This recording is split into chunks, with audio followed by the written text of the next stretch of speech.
Selamat pagi dan salam sejahtera untuk kita semua. Pertama-tama, saya mengucapkan limpah terima kasih kepada Bapak Gabriel Tanusi Esa, MSI, selaku dosen pengampu mata kuliah Seminar Manajemen Keuangan yang telah memberikan saya waktu untuk mempresentasikan tugas.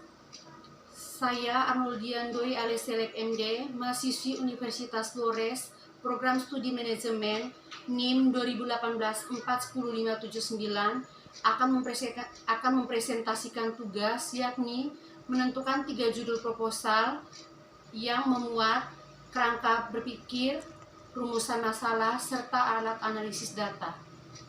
Untuk judul yang pertama ialah analisis likuiditas pada perusahaan daerah air minum PDAM di Kabupaten Ende.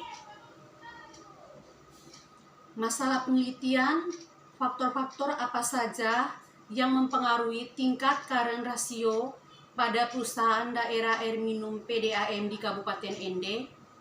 Yang kedua, bagaimana pengaruh modal dan kewajiban terhadap tingkat current ratio. Untuk rangka pemikirannya, tingkat penggunaan modal dan kewajiban yang tepat dapat memaksimalkan kinerja keuangan suatu perusahaan dengan menggunakan analisis rasio likuiditas yang terdiri dari rasio Lenser atau current ratio dan rasio cepat atau quick ratio. Kita dapat melihat faktor-faktor apa saja yang mempengaruhinya.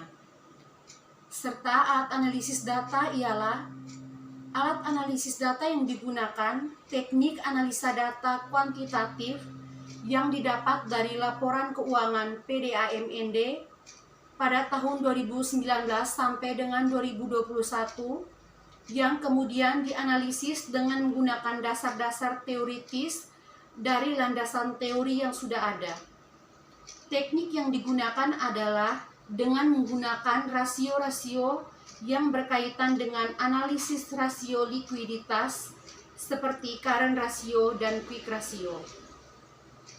Untuk judul yang kedua ialah analisis laporan keuangan pada koperasi simpan pinjam pintu air di Kabupaten Ende.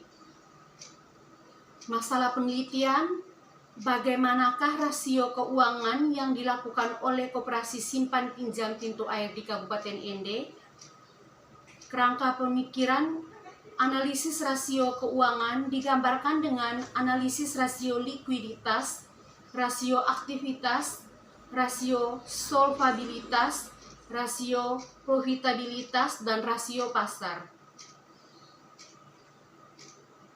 Untuk alat analisis data yang digunakan adalah teknik analisis deskriptif, yakni data yang didapat dikelompokkan dan ditabulasi dengan keterangan yang sifatnya mendukung dan menjelaskan hasil penelitian untuk kemudian dinilai secara kuantitatif maupun kualitatif dan menarik suatu kesimpulan dari hasil penelitian.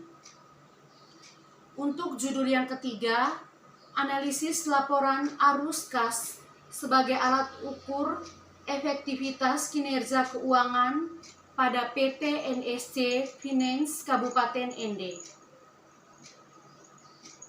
Masalah penelitian, apakah laporan arus kas dapat digunakan sebagai alat ukur efektivitas kinerja keuangan di PT NSC Finance?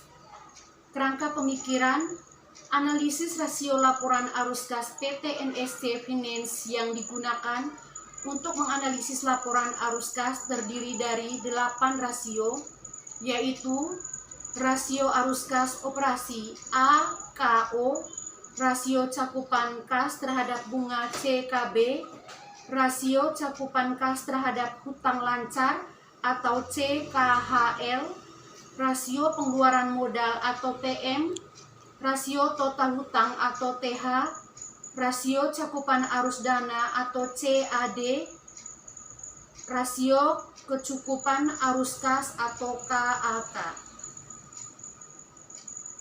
Alat analisis data yang digunakan pada penelitian ini adalah analisis deskriptif kuantitatif, yaitu teknik analisis data dengan cara mengumpulkan serta menginterpretasikan data yang diperoleh, yang selanjutnya diolah sehingga memperoleh gambaran yang jelas, terarah, menyeluruh dari masalah yang dibahas, kemudian dianalisis dan dibahas secara umum.